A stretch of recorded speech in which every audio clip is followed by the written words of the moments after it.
Pais, né? Um dia especial para a gente, apesar de ser um dia comercial, mas é um dia que a gente também importa a gente lembrar, né? Os nossos irmãos aí, os nossos irmãos são pais. Eu tive meu pai foi uma bênção na minha vida, né? Na vida dos meus irmãos, a gente sente muita saudade dele, partiu do Senhor, mas a gente sente também muita alegria de saber que ele foi um servo de Deus, serviu o Senhor, muita dedicação, isso é muito bom. E hoje eu quero ler com você, lá em Apocalipse capítulo 3, versículo 20, já que a gente está falando, hoje é o dia dos pais, e hoje é ceia. Eu acho que esse texto aqui é bem apropriado então para a gente. Tá?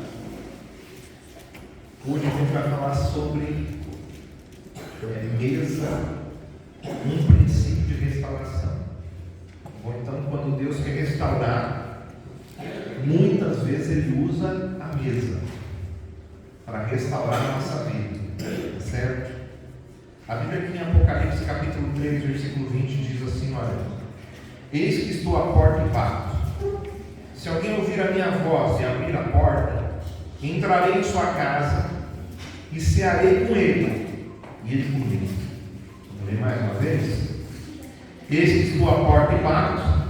Se alguém ouvir a minha voz e abrir a porta, entrarei em sua casa, cearei com ele e ele comigo. Amém? Senhor Jesus, Senhor, nós queremos, através dessa palavra, Senhor Deus, que o Senhor venha falar conosco. Pedimos para que Teu Espírito Santo mova em nossas vidas, que traga discernimento, Senhor Deus, para os nossos corações, daquilo que o Senhor quer falar com a gente, daquilo que o Senhor quer transformar a nossa vida. É o que nós te pedimos agora e nós te agradecemos em nome de Jesus. Amém. Bom, irmãos, essa carta é a carta de Apocalipse, foi escrita pelo apóstolo João. E essa carta ela foi escrita para a igreja de Laodiceia. Então, temos lá 7 igrejas no Apocalipse. E uma das igrejas é a igreja de Laodiceia. E provavelmente essa igreja foi fundada pelo apóstolo Paulo. Tá? Essa igreja é uma igreja muito abençoada, né? Como a nossa aqui, uma igreja muito abençoada, uma igreja, né, que cheia de dons, cheia da presença de Deus.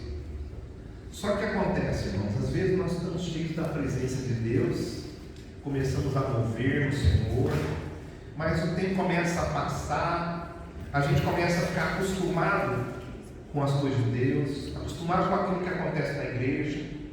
Parece que aquilo se torna uma rotina, né? Uma simples rotina, assim como é num relacionamento, né? Num casamento. Se a gente não cuidar do nosso casamento, se a gente não cuidar da nossa família, também isso pode acabar de alguma forma caindo numa rotina simples. E não é que não seja boa a rotina é uma coisa primordial. A gente deve falar de rotina, devemos praticar a rotina. Mas tem gente que quando ele cai na rotina, ele liga o piloto automático, né? Não sei você, mas quando eu tenho os costumes de ir para os lugares, um dos lugares que eu vou é para a minha casa. Então quando eu saio daquele escritório, né, eu tenho que ir para outro lugar na cidade, mas meu carro quer me levar para lá. E quando eu vejo, eu falo, mas o que eu estou fazendo indo para cá? Não é para cá que eu tenho que ir, eu tenho que ir lá no centro da cidade, resolver problema, né? Eu tenho que fazer outras coisas. Então você liga no piloto automático. Isso também pode acontecer também na nossa vida espiritual. Eu acredito que foi mais ou menos isso que aconteceu com a vida desses irmãos aqui da igreja de Laodiceia.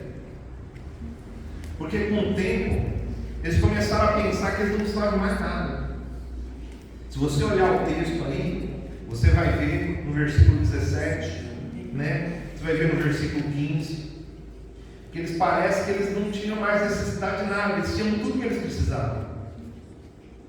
Quando a gente tem tudo que a gente precisa, parece que a gente para de depender, de buscar o Senhor. Então eles ficaram muito bem financeiramente. Por exemplo, eles descobriram remédios, lá tinha um colírio, né? Eles descobriram aquilo lá, como aquilo era importante, como aquilo era bom para a saúde, né, dos olhos. As práticas cristãs deles haviam caído também em esquecimento. A Bíblia fala ali, olha, as tuas obras, né? No versículo 17 fala assim, olha, pobre, cego e nu. Quer dizer, eles já estavam, Jesus estava vendo eles estavam pensando que eles estavam bem na fita, e Jesus estava dizendo assim, olha, vocês são pobres, cego e nu, mas eles tinham dinheiro, porque eles eram pobres. Eles tinham enriquecido, era uma igreja rica, era um povo rico, uma cidade que estava assim, prosperando, indo de vento em polpa. Como que eles poderiam ser pobres? Mas Jesus disse, vocês são pobres, né? Pobre, cego e nu. E o pior cego, diz o ditado, é aquele que não vê. É aquele que não percebe que está cego. Então eles não estavam vendo a realidade espiritual que eles estavam vivendo. Eles não estavam percebendo. Como eles achavam que eles frequentavam a igreja, estava muito bom, né? Eles iam à igreja, eles faziam lá os seus trabalhos, né? Seus serviços, eles oravam, então eles achavam, tá bom, nós não estamos precisando de mais nada. E às vezes a gente começa a sentir dessa forma. E aí eles foram se distanciando dos ensinos de Jesus. Eles começaram a deixar de praticar uma coisa de praticar outra ali, a comunhão entre os irmãos, né? Eles começaram a deixar algumas coisas, vamos fazer tal coisa hoje, vamos deixar, não precisamos deixar esse dia para o Senhor. Começa então a fazer várias coisas. E quase no final da carta, aqui no versículo 20, Deus ele revela que ele queria que a igreja fosse restaurada. Deus queria a restauração da igreja. Não é porque aquele povo estava distante e fora do caminho do Senhor, estavam fora das práticas, que Deus não amava mais eles. Deus continuava amando eles. Porque o amor de Deus, ele não depende de nós. O amor de Deus, ele depende só de Deus. Então Deus continuava amando aquele povo. Mas ele fala, olha, eu quero restaurar vocês. Como que ele mostra isso? Ele fala assim, olha, se alguém, olha, eu estou à porta batendo. Se alguém ouvir a minha voz, chamando, e abrir a porta. Então quem abre a porta? Deus vai abrir a porta? Não, quem abre a porta é a gente. Não é Deus que vai abrir a porta. Às vezes tem pessoas que acham assim que Deus, ele, tem aquela coisa que às vezes nós cristãos, quando Deus tem uma obra na pessoa, ele não desiste, realmente não desiste. Mas quem tem que abrir a porta é a pessoa. Deus não desiste de nós, mas quem tem que abrir a porta para ele entrar é a gente. E aí ele fala, olha, se alguém ouvir a minha voz e abrir a porta, eu entrarei. E aí como que ele vai restaurar? Ceando com ele e ele comigo. Jesus queria então restaurar a vida espiritual da igreja, e ele começaria a restaurar como? Ceando. Onde que era praticada a ceia? A mesa. Por isso que nós fazemos uma mesa quando é o dia da ceia. A ceia era praticada à mesa. O próprio Jesus, quando ele estava aqui nessa terra, e ele sabia que dali a alguns instantes ele seria crucificado, daqui a algumas horas ele seria crucificado, o que ele faz? Ele fala, eu tenho que tomar essa ceia. E ele pega então e ele fala, olha, essa é a última ceia que eu vou tomar. Depois eu vou tomar só quando a gente estiver junto. E depois, então aquela ceia era a última ceia, era tão importante aquele momento. E aí ele mostra para a gente o quanto é importante essa questão da mesa. Como é importante essa questão da mesa? Que o próprio Jesus fala, eu não posso ser crucificado antes de tomar essa ceia. Eu preciso tomar essa ceia dos meus discípulos. E naquela ceia teve gente que achava que não negava Jesus e negou Jesus. teve gente que traiu Jesus, mas estavam ali, na prática daquela ceia. Então, há uma importância muito grande, e essa é bom a gente saber do quanto essa mesa ela é importante na Bíblia. A mesa, ela no Antigo Testamento, Deus ordenou, por exemplo, a Moisés. A gente tem essa mesa, está aqui, colocando aqui as coisas em cima, parece que está tudo enfeitadinho, parece que é para um enfeite, mas não é para um enfeite. É para que haja uma comunhão. Essa é a importância da mesa. E a mesa, lá no Antigo Testamento, Deus ordenou para Moisés que quando ele fizesse o tabernáculo era um lugar especial, onde eles montavam, desmontavam, levavam para um lugar, levavam para outro. Mas dentro do tabernáculo, Deus mandou fazer 2 móveis. O primeiro móvel importante que Deus mandou fazer no tabernáculo foi a Arca da Aliança. Então a Arca da Aliança, aquela arcona, tinha lá os querubins, que eram colocados ali, guardando aquela arca. Tinha as varas, que os levitas, eles seguravam na vara, não podia tocar na Arca da Aliança, eles tinham que passar a vara dela. Dentro dessa arca tinha ali a vara de Arão, que floresceu, tinha os pães, maná, tinha essas coisas ali, os mandamentos, eles estão guardados dentro daquela arca, e não podia alguém encostar de qualquer forma naquela arca. Nós sabemos que essa arca, então, ela representava a presença de Deus. Ela é de ouro, ela também tinha de madeira nela, O ouro representa Deus, a madeira representa o homem. Então aí a gente começa já a conectar o que significa essa arca para a gente hoje. Mas olha só, o que a gente tem que guardar nela é que ela então representa a presença de Deus. E o segundo móvel que Deus mandou fazer foi a mesa. A mesa que Deus mandou fazer. Deus falou para Moisés como que tinha que fazer e onde que ela ia ficar localizada. E essa mesa então ela era colocada de frente com a Arca do Concerto, com a Arca da Aliança, que representava a presença de Deus. Então do outro lado da cortina ficava a arca e desse lado de cá ficava a mesa. E nessa mesa eram colocados ali os pães. E esses pães, eles eram 12 pães, tinha que ser colocado 12 pães, porque cada pão representava uma tribo de Israel. Cada pão representava uma tribo daquele povo. Bom, nunca podia faltar esses pães naquela mesa, tá certo? E somente os sacerdotes podiam comer daquele pão. Então não era qualquer pessoa que podia comer daqueles pães, era somente sacerdotes. Então a mesa era esse imóvel com um significado especial, um lugar especial, de frente com a arca, que representa a presença de Deus. Bom, olhando para a mesa e sobre essa mesa, pela simbologia bíblica, o que a gente encontra então?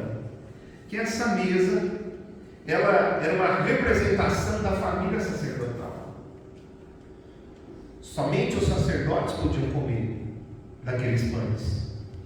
Só que a Bíblia fala para a gente, lá em 1 Pedro capítulo 2, verso 9, que quando a gente aceita Jesus, 1 Pedro 2, 9, quando a gente aceita Jesus, ele diz assim: olha, vós sois a nação eleita, vós porém sois raça eleita, sacerdócio real, nação santa, povo de propriedade exclusiva de Deus, a fim de proclamar as virtudes daquele que vos chamou das trevas para a sua maravilhosa luz. Que é aquela coisa da gente, a gente foi chamado para quê? Para a gente proclamar Deus, para a gente falar de Deus, para a gente dar o nosso testemunho, as coisas que Deus faz na nossa vida, tá certo? Mas ele está dizendo aqui: olha, vocês são raça eleita, sacerdócio real. Então, a igreja, ela é feita do quê? De sacerdotes. Nós somos sacerdotes. Então, quando nós aceitamos Jesus, nos tornamos sacerdotes, nós nos sentamos à mesa, tá certo? E essa mesa, então, ela está de frente com a presença de Deus, porque agora o Espírito de Deus habita em nós. Aí a gente encontra aí o símbolo da presença de Deus, que é a arca, né? E quando a gente está à mesa, o que a gente faz? O que você faz na sua casa quando você está à mesa, junto com a sua família? Você pode fazer o quê? Orar, né? Orar, buscar a presença de Deus. E a mesa também, pela simbologia bíblica,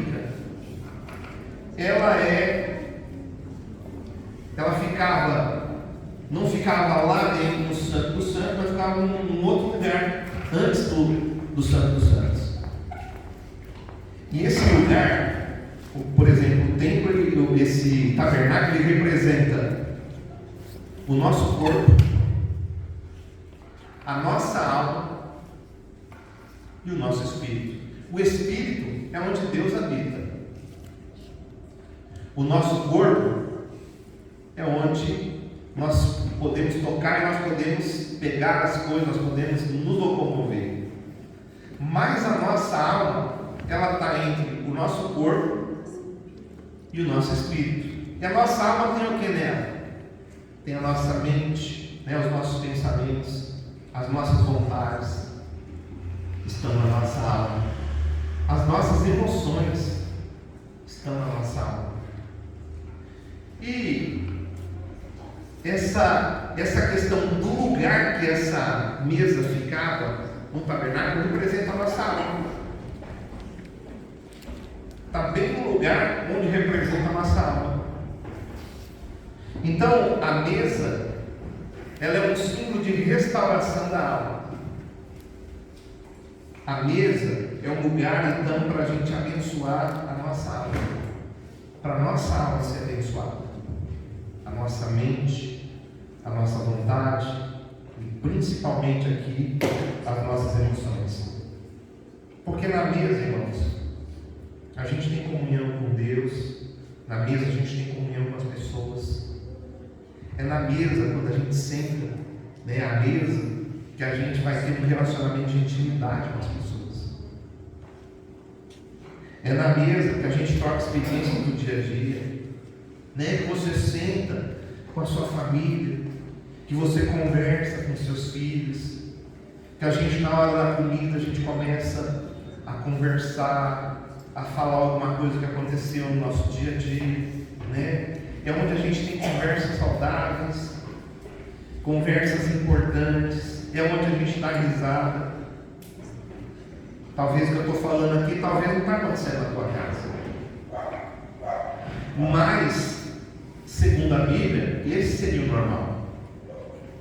Então, de alguma forma, o simples fato da gente sentar na mesa, né? A gente sentar na mesa, uma mesa posta é capaz de acalmar o nosso espírito, facilitar o enfrentamento do outro dia.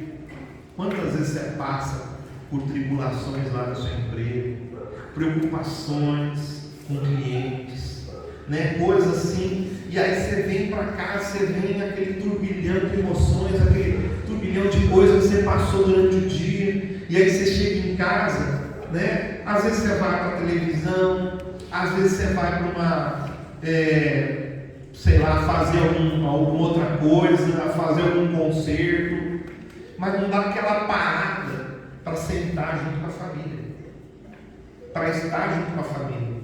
A mesa, então, ela não serve apenas também para o bem da alma, mas ela também serve para a gente receber bênçãos espirituais. Se você quer ser abençoado espiritualmente, é importante você começar a ter esse princípio da mesa na sua vida.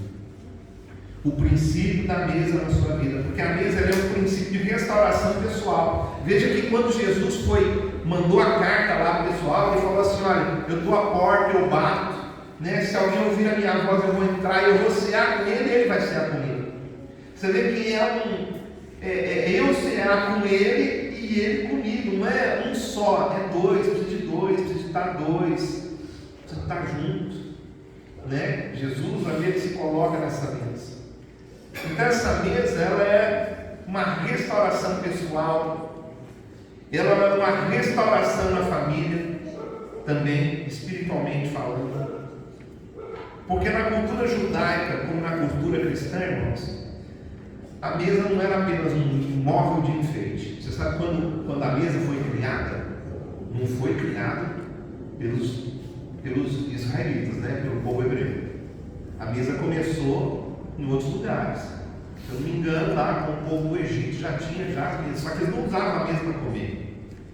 Eles não usavam a mesa para ter comunhão. Mesa era para ser enfeite, era para adornar as coisas, era para trazer beleza para o ambiente, né? Mas não era um altar, não era um lugar específico, mas Deus pega esse negócio, Ele traz, né? E Ele fala como tem que ser essa mesa, Ele faz essa mesa, Moisés faz essa mesa, mas era um lugar onde a família se reunia. Um lugar onde a família se reunia. No Salmo 128, versículo 3 e 4, mostra para a gente as bênçãos que Deus dá para as famílias que se reúnem em nome do Senhor ao redor da mesa. Olha só, a tua esposa no interior de tua casa será como a videira frutífera, os seus filhos como rebentos da oliveira, a roda da tua mesa.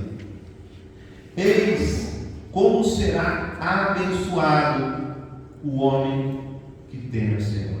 Olha como vai ser abençoado o homem que teme o Senhor. Como que ele vai ser abençoado? A esposa dele, no interior da casa, vai ser como videira frutífera, e os filhos vão ser como rebentos de oliveira, a roda da tua mesa. Olha aí, mesa.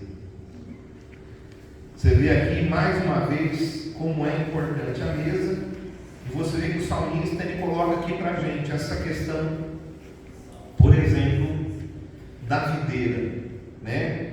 A videira, a oliveira. Essa videira, essa oliveira, eles eram árvores importantes para a economia. Então, o que o salmista está dizendo para a gente hoje aqui? O salmista está dizendo que nós vamos ter bênção econômica quando nós nos reunimos ao redor da nossa mesa em nome do Senhor. Não é se reunir na mesa para brigar. Não é se reunir à mesa para quebrar o pau. Mas é se reunir à mesa para ter comunhão uns com os outros e ter comunhão com o Senhor. Então isso daí trazia riqueza, trazia prosperidade. E é disso que ele está dizendo aqui. Também, a gente vê a videira e a oliveira aqui. Também elas são usadas para ilustrar o amor do marido pela esposa. Aí a gente podia ver isso lá em Cantares de Salomão, capítulo 7. E o versículo 6 até o 9. Então essa videira, a oliveira também, ele está representando aqui essa união, né? A bênção que Deus tem sobre os cônjuges. Quão formosa e quão aprazível és, ó amor em delícias. Pode ir. Esse teu porte é semelhante à palmeira, e os teus seios a seus cachos. Dizia eu: subirei a palmeira, pegarei em seus ramos, sejam os teus seios como os cachos da vide, e o aroma da tua respiração como das maçãs. Os teus beijos são como bom vinho, vinho que se escoa. O vinho vem da videira, vinho que se escoa suavemente para o meu amado, deslizando entre seus lábios e dentes. Bom, irmãos, é um texto assim que você fala, poxa, é um texto bem romântico, né? Uma coisa entre o homem e uma mulher, né? Mas é muito mais que isso aqui. Eu só citei esse texto aqui para a gente ver a questão da videira, da oliveira, e para ilustrar como que é o amor do marido pela esposa. Tá? Então precisamos de ter palavras que tocam realmente o coração da nossa esposa. Né? Tem um marido que às vezes fala de qualquer forma com a esposa, mas estamos falando de Dia dos Pais hoje. Né? Você é um cara muito legal, você é um cara muito gente boa, mas às vezes você é meio bruto, precisa melhorar. Né? Nós, como cristãos, nós precisamos melhorar o nosso tratamento. Então, tem aqui, nós vemos, primeiramente, a bênção econômica, que acho que é interessante para todo mundo. Você quer ver sua casa prosperando? Sim ou não? Você quer. E eu quero bênção econômica na minha casa, né? Eu creio que você também quer a bênção econômica. Eu creio que você quer a bênção do Senhor sobre o seu casamento, né? Sobre a sua vida matrimonial. Beleza. E aqui a gente vê também a bênção, aqui no Salmo 128, a gente vê também a bênção sobre os filhos. Que ele fala aqui dos rebentos de oliveira, né? Que ao redor da árvore eles são viçosos e cheios de vigor. Então começa a rebentar aqueles brotos na árvore, né? E o broto geralmente é bem bonito, né? O broto tem a folha bem macia. Às vezes a árvore já não tem aquela maciez na sua folha, mas quando o broto vem, ele vem macio. As oliveiras, elas podem permanecer firmes, irmãos, por séculos. Então não é à toa que ele usa aqui que os filhos são como brotos de oliveira. Nenhuma tempestade pode derrubar uma oliveira madura. Por quê? Porque ela tem raízes muito profundas. Então as raízes dessa oliveira, ela é muito profunda. Não pode ser derrubada. Não vai ser tempestade, não vai derrubar ela. Se ela for uma videira ou uma oliveira madura. Tá certo? Uma oliveira que teve tempo. E os nossos filhos, eles são oliveira madura? Não. Mas como que eles vão ficar maduros? Se eles crescerem junto com a gente. O broto, ele cresce junto com a árvore, né? Eu lembro, irmãos, passando aqui para uma parte mais prática, quando eu e minha esposa nós começamos a ter os nossos filhos, né, eles começaram a nascer, e a gente começou a ter a nossa família, né? A família, ela começa de verdade mesmo quando você tem filhos, né? Aí o negócio começa a pegar. E não demorou muito para a gente começar a ter filhos. Nosso casamento, a gente quase nunca ficou sozinho. Sempre nós tivemos rodeado pelos brotos de oliveira, né? E essa semana, o último broto de oliveira cresceu, né? E foi enviado lá para Portugal. Então, essa semana foi bem marcante. Quero agradecer os irmãos pelas orações, porque eu tive uma crise renal muito forte, justamente no dia que a minha filha ia partir, né? E eu tive aquela crise renal. Algumas pessoas podem achar que é emocional, mas não interessa como é. Sei que a dor é forte. E eu agradeço vocês por terem orado por mim. Graças a Deus consegui sair dessa crise. Já tem alguns dias já que eu não tomo remédio para dor, porque foi muito forte, né? E você ficar suando de dor mesmo. Bom, a gente começou então a ter os nossos filhos. E eu comecei, junto com a minha esposa, a gente começou a ter o costume, sempre que a gente podia, as crianças eram pequenas ainda, a gente ia para a mesa. A gente tinha televisão na nossa casa? Tinha. Nós tínhamos coisas que a gente podia fazer durante essa refeição, mas a gente fazia questão de sentar à mesa com as crianças e comer junto com eles. E principalmente no sábado. De sábado, para mim é um dia especial, né? No sábado. Porque durante a semana, às vezes, era tão corrido, minha esposa trabalhava em banco, e aquela correria para um canto, para outro, eu também tinha meus negócios, né, oficina, transporte, tanta coisa que a gente fazia. Mas no sábado, a gente fazia algo especial, acordava bem cedo, acordava de manhã bem cedinho, era o primeiro a acordar, e eu saía, ia para o mercado, ou para alguma feira, e eu comprava um pouquinho de cada fruta, né? Não era para gastar muito, mas era para fazer a mesa bem bonita, bem caprichada. Eu comprava um pouquinho de uma uva verde, uma uva de uma outra cor, né? Um pêssego que a minha esposa gosta muito, né? Então levava, né? Alguma pera, comprava ali um pouquinho de cada coisa, levava, passava, comprava presunto, comprava queijo, tudo que desse para mim comprar, irmão. Um pouco de dinheiro eu fazia isso. Eu comprava um pouquinho de cada coisa e levava para casa. Chegava em casa, esquentava, arrumava tudo, fazia os pratos tudo bonitinho, o queijinho enrolava direitinho, né, os presuntos, fazia tudo certinho ali. E quando eu terminava, eu ia lá chamar a minha esposa e chamar eles para tomar café. Aí a gente sentava à mesa. Quando eles chegaram assim, as primeiras vezes que eles chegaram assim, eles olharam assim na mesa assim, nossa, olha a mesa, né? Aí ele colocava a mesa, as cadeiras assim, em volta, eles sentavam, e a gente ficava ali conversando, né?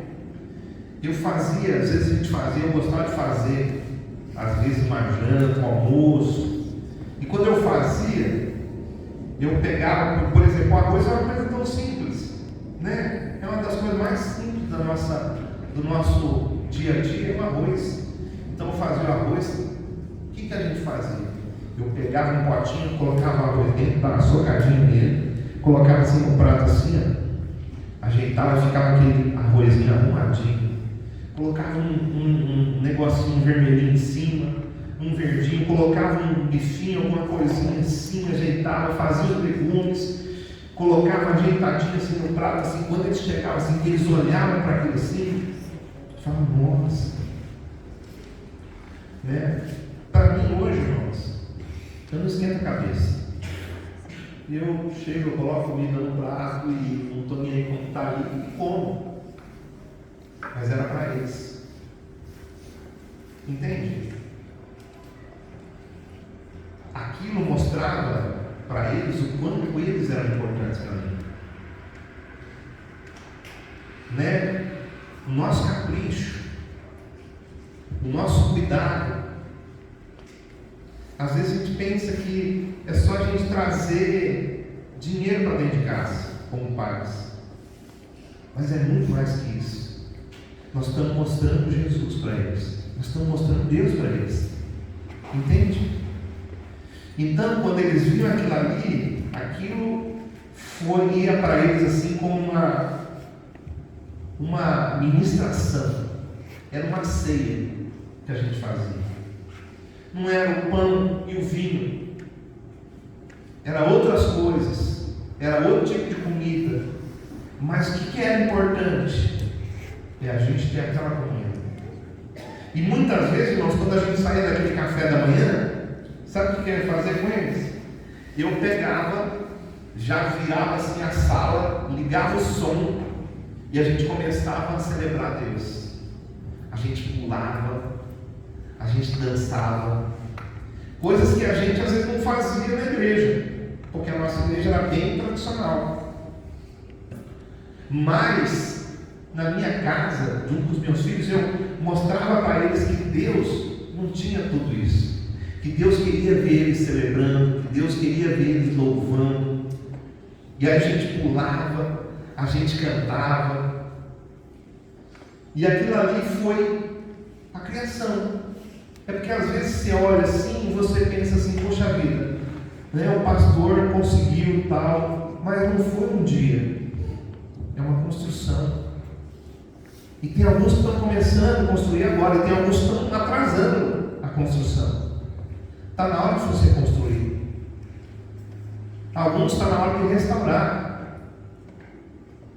Porque às vezes já perdeu tanto tempo na vida que está na hora de você se posicionar. Está na hora de você se posicionar. Então, a gente fazia tudo isso, a gente participava, né, da vida social dos nossos filhos. Então, se tinha reunião na escola, a gente ia, ou eu ou minha esposa, a gente ia na reunião. Se tinha esporte, alguma coisa que eles iam participar, a gente ia lá, né, para estar junto, para torcer, para brigar com o juiz, entendeu? Né? Alguém tem que brigar com o juiz, né? Então a gente estava sempre lá, tinha essas coisas que às vezes, irmãos, não eram boas para os nossos filhos na escola, que a gente sabia que não era bom. Se a gente não tinha oportunidade de não deixar participar, a gente ia lá junto, para a gente guardar a vida deles. Entendeu? Então, por exemplo, tem coisas que não são boas para nós que somos cristãos. Festa junina, por exemplo, alguns não ligam, eu ligava. Eu sei das consagrações que existem através disso. Eu sei das coisas que é feito através disso. Talvez as mesmas escolas podem não ter, podem usar isso como uma cultura, como uma tradição, mas para mim não é, para mim é religiosidade. Para mim é religião isso aí. E eu ia lá para guardar meus filhos, se fosse necessário. Se fosse possível não ia. Então você vê como que é essa questão. A gente participava então de tudo isso. Agora eu quero te falar algumas pesquisas. Elas falam dessa questão que a gente usa à mesa. Então os resultados de diversos estudos confirmam que as famílias que dedicam tempo para comer juntas à mesa se saem melhor em todas as áreas: espírito, alma e corpo. Tem um livro de uma repórter, né, Midwestern, que ela fala do surpreendente poder da refeição em família. Esse livro não tem em português, né? Mas fala de 4 benefícios das refeições em família. Não está baseado na Bíblia, está baseado em estudos de psicologia, de educação, de nutrição e de sociologia. Tá? Olha os 4 benefícios, irmãos. Diz que esses que tomam essas refeições em famílias, os filhos são mais inteligentes, mais fortes. Inteligentes na mente, fortes no espírito, saudáveis no corpo e felizes na alma. Olha como é importante. E aí eu quero dizer o resultado dessa pesquisa da minha família, né? O resultado dessas práticas dentro da nossa casa, comigo, minha esposa, nossos filhos. Os nossos filhos sempre ganharam bolsas de estudo em escolas particulares. Sempre ganharam bolsas de estudo, né? Eram reconhecidos pela educação, pela inteligência, pelos professores, que até hoje, quando eu encontro os professores, eles me perguntam dos nossos filhos. Outro dia, um antigo professor deles me encontrou numa padaria e ele perguntou como que estava cada um deles, né? Falando os nomes, tudo. E ele disse assim para mim, ele falou: olha, você e a sua esposa criaram muito bem seus filhos, né? Os nossos filhos, irmãos, eles aprenderam a amar a igreja. Pensa nas crianças que amavam a igreja. Pensa nas crianças que queriam fazer parte da igreja. Eles se tornaram líderes de célula. Eles se tornaram discipuladores. Se tornaram pastores, né? Ministros de louvor. Um amor pela igreja, uma dedicação à igreja. Então os nossos filhos, eles sempre a gente teve junto na obra de Deus. Os nossos filhos não faziam sozinhos a obra de Deus, nós fazíamos com eles faziam com a gente. Essa faz a diferença. Então, Deus, ele planejou o lar para ser o quê? Para ser parte central da nossa vida. O lar, ele tem que ser um lugar acolhedor, Um lugar onde os membros da família constroem relacionamentos saudáveis uns com os outros, onde a gente aprende, a gente ri junto, a gente cresce junto, a gente desenvolve um senso de identidade, né? Nós que trazemos a identidade dos nossos filhos, né? Os pais, né? O pai principalmente na vida da filha, às vezes tem pais que às vezes ele está tão distante da filha. Não, é importante, sua filha precisa de você perto dela, né? Você guardando a vida dela, sabendo que você se preocupa, que você ora todos os dias.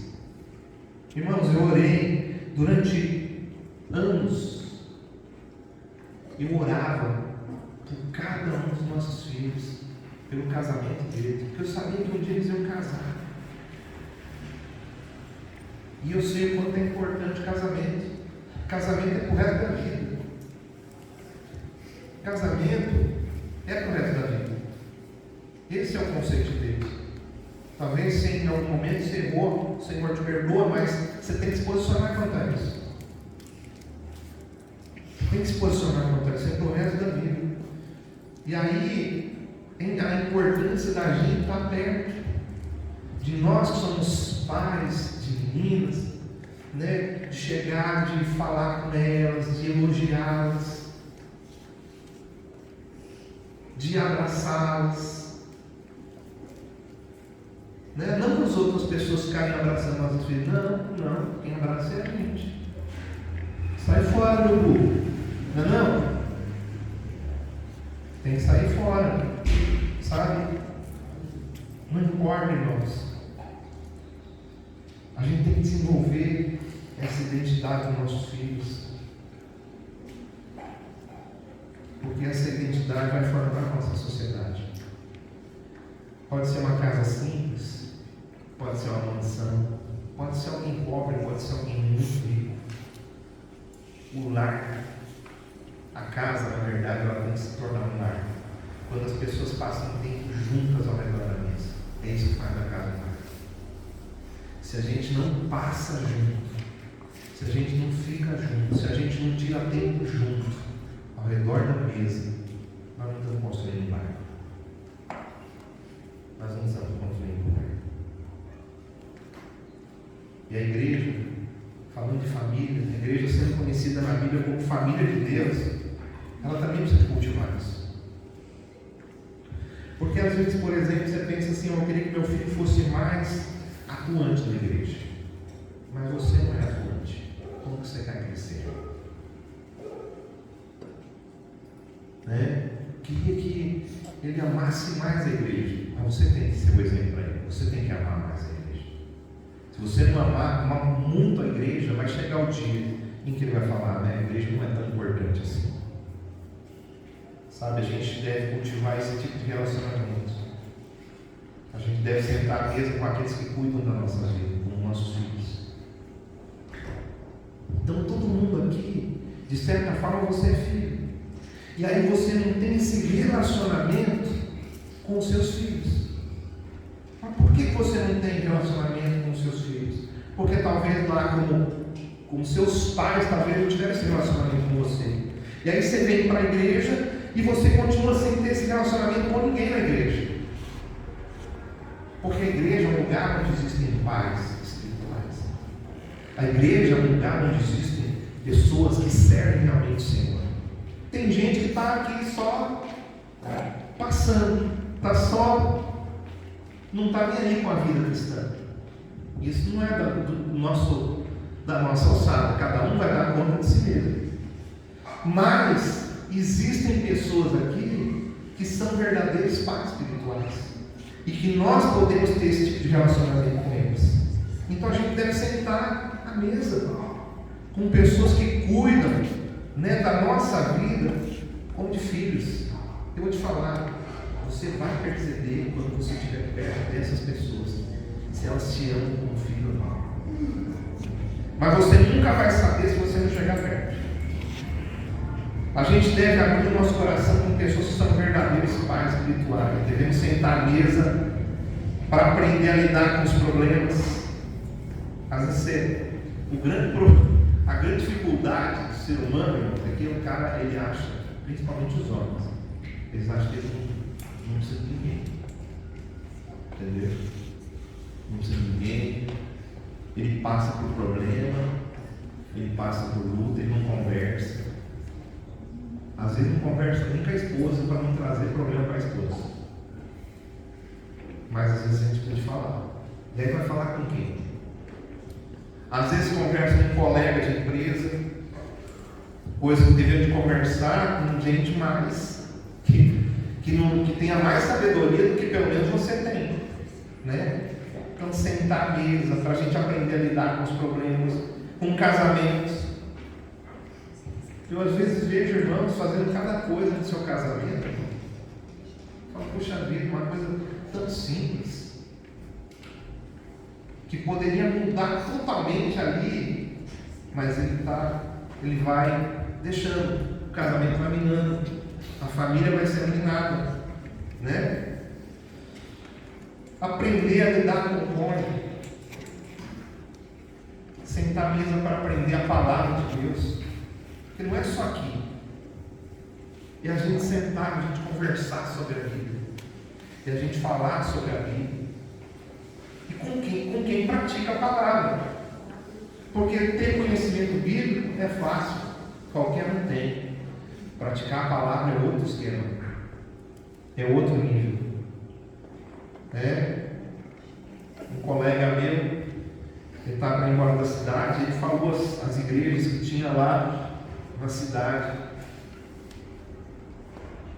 E havia uma igreja que ele estava falando, que essa igreja, a pessoa que formou essa igreja acabou se tornando um profeta e é quase que uma pessoa adorada lá dentro. Eu falei, meu irmão, você nem deveria nem pensar de lugar desse. Você nem deveria te falar o nome desse lugar, porque você tem filhos, é sua responsabilidade. Você tem que conduzir eles pelo caminho, você tem que acertar com cheio, porque eles vão vir atrás de você. Então a gente, como pai, a gente precisa deixar o orgulho, o medo, que a gente falou esses dias atrás, né? Essas duas características são armas que o diabo usa para nos derrotar. Qual medo? Medo às vezes de se expor. Há um tempo atrás eu estava num lugar com crianças e tal, né? E chegou uma hora e foi aberto para eles que eles poderiam confessar os seus pecados. E eu vi que um menino, ele não foi. E eu falei assim para ele, é difícil, né? Ele disse que é. Eu falei, é difícil você falar para uma outra pessoa o que você fez. Ele disse que é. Eu falei, é. E eu fiquei pensando, quantos adultos que são assim? Quantos homens são assim? Quantos pais que às vezes falam assim, meu filho, minha filha não abre o coração para a gente, para mim. Mas eu pergunto, para quem você abre o coração? Porque aquilo que você planta, você vai colher. E aquilo que você está sendo, eles vão ser. É por aí o caminho. Então, se você quer uma vida diferenciada para os seus filhos, comece a mudar a sua. Ainda dá tempo. E a mesa é um desses lugares. É difícil a gente se expor, às vezes a gente contar dificuldades, contar pecados. Só que um dia, se você não fala, se você não põe, se você não busca ajuda, isso pode bloquear o seu crescimento espiritual. Para a gente terminar essa semana, eu vi uma reportagem na mídia. Não sei se você chegou a ver alguma coisa. Próximo de nós aqui, falando de pais que abusavam de seus filhos pequenos. Alguém ouviu sobre isso? Crianças, bebês. E aí eu fiquei pensando, a questão, onde é que isso começou? Na vida desses pais. Como que esses pais, eles abusaram sexualmente dos seus filhos? Como que eles tinham essa coragem? E eu quero dizer para você, irmão, isso tudo começa na iniciação sexual. Através de celulares, hoje é através disso. No nosso tempo eram outras coisas. No nosso tempo eram bancas de revistas. Você passava na frente, tinha lá exposição de sexualidade. E todo mundo, todo ser humano, ele é sexual. Está na nossa carne. Foi Deus que deu para a gente. Só que o diabo pegou isso e transformou isso em lascívia, transformou isso aí em formas de, o que eu posso dizer, sexo fora de padrão, sabe? Coisas absurdas que as pessoas fazem nessa área sexual. Tudo começa como? Aí.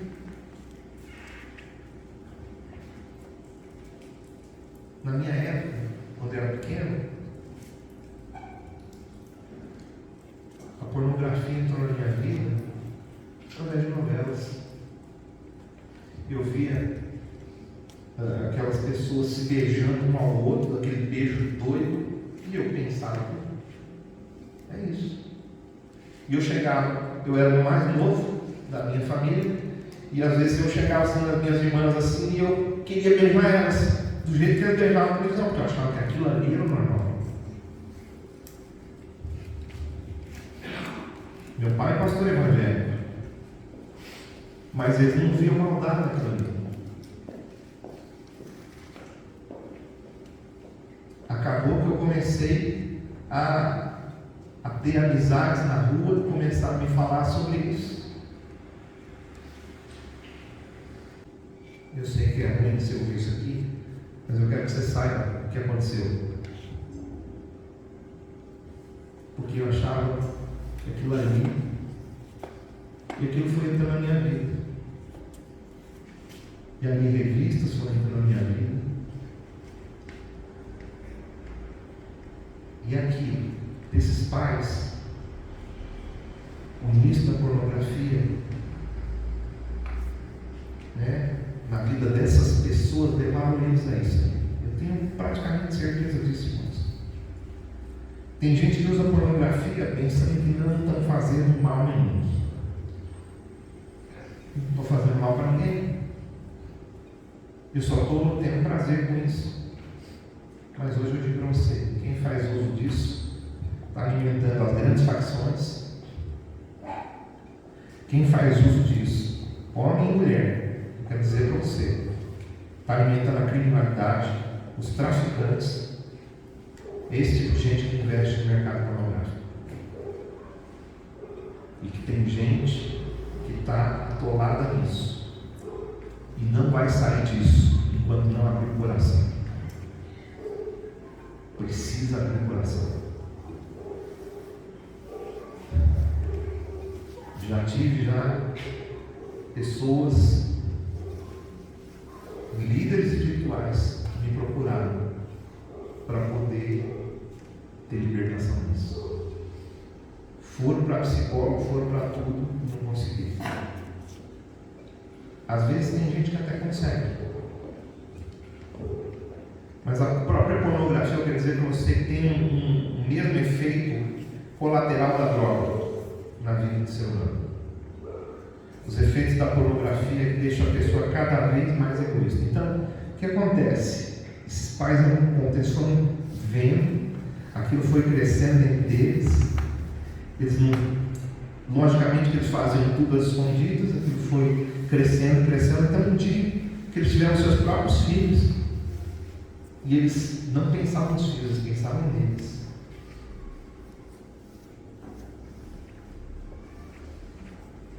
Pensavam neles. Porque é isso que essa pornografia, esse tipo de sexualidade, ele acaba fazendo a pessoa se tornar cada vez mais egoísta, E é totalmente contrário ao cristianismo. O cristianismo o que é? O cristianismo ele é altruísta. Ele tem que pensar no outro. Ele tem que parar de pensar. Ele tem que pensar na verdade menos dele. E esse povo chegou a ponto de abusar sexualmente da família e de crianças. Isso marcou muito minha vida essa semana. Porque sabendo, irmãos, da bênção que é a gente aprender a viver esse princípio da mesa, que a gente pode receber tanto de Deus quando a gente se reúne. E tem crentes que estão envolvidos nisso. Então não basta você frequentar a igreja. Você tem que sentar à mesa. Tem que ser mais que isso. Você tem que abrir o coração. Você pode pensar assim, alguns que às vezes são solteiros pensam assim, mas quando eu casar isso vai acabar. Não acaba. Pode piorar. E eles são nossos filhos. E isso vai acontecer se nós não nos posicionarmos. Então, quando eu estou falando dessa mesa, eu não estou falando de a gente se reunir para comemorações, para a gente ficar fazendo eventos de comunhão na igreja, mas para ser uma prática entre nós, né? Na nossa família, no nosso relacionamento com a igreja. Sabe, procura ter disciplina de confessar os seus pecados, de confessar as suas dificuldades, um cristão maduro, logicamente, com alguém que te ajude a crescer espiritualmente. Saiba com quem você abre o coração, mas abre o coração. Se ainda você não tem ninguém, não esqueça, abre seu coração para Deus todos os dias a respeito disso. Mas busque ter relacionamentos assim. Entendeu? E eu só consegui me libertar, irmãos, quando eu busquei ajuda. Quando eu busquei alguém que eu podia abrir meu coração e essa pessoa me ajudou a me libertar desse mal. Só o Senhor pode fazer isso. E eu consegui isso estudando a palavra, estudando a Bíblia, vendo que a Bíblia fala a esse respeito, né? E orando. E tendo encontros com o irmão que me ajudava. Estou mostrando para você o caminho. Tá certo? Que você deve fazer. Eu quero agora você curva sua cabeça, feche seus olhos. Eu queria que você tomasse uma decisão hoje. Se você realmente quer praticar o princípio da mesa. E eu quero convidar você para você orar a Deus agora nesse momento e apresentar a Deus a sua decisão. Sabe, na sua oração, eu quero que você peça força espiritual para Deus. Porque o diabo vai tentar de todas as formas bloquear essa decisão. Sabe? Vai tentar bloquear. Ele vai tentar parar a sua decisão de ter esse relacionamento dentro da sua casa e de ter esse tipo de relacionamento dentro da igreja. Então, ore para Deus agora. Se coloque diante do Senhor.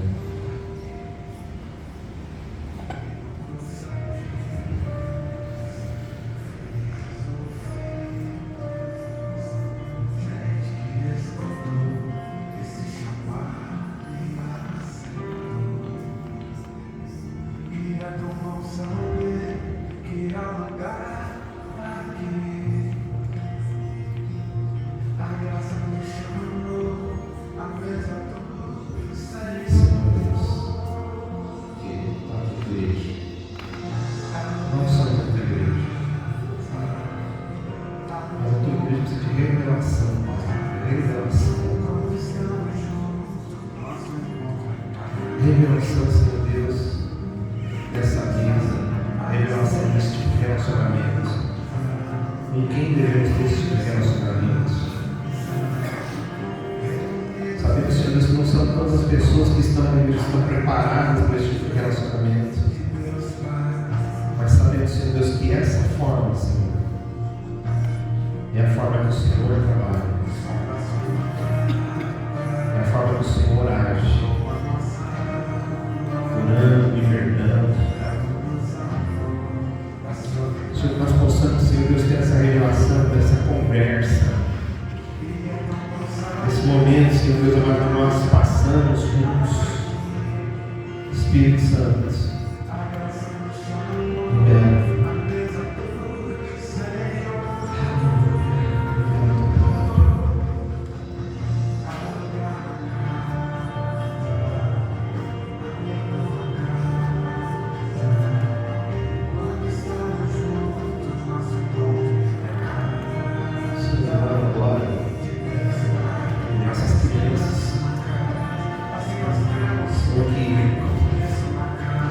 Vivendo essa realidade dentro de uma casa. O Senhor guarda o coração deles. Guarda a vida deles. Aquilo que eles viram naquele lugar, aquilo que eles viveram naquele lugar, que o Senhor possa colocar pessoas, verdadeiros pais espirituais na vida dessas crianças. Senhor, para que possam curar elas, para que possam libertá-las, Pai. Esse mal que aconteceu. Senhor, que o Senhor abençoe a igreja, para que a igreja tenha, Senhor, revelação dessa questão e se posicione, cada crente se posicione, Senhor Deus, contra essas coisas. Senhor, nós queremos viver, Senhor Deus, aquilo que o Senhor tem para nós. Em nome de Jesus.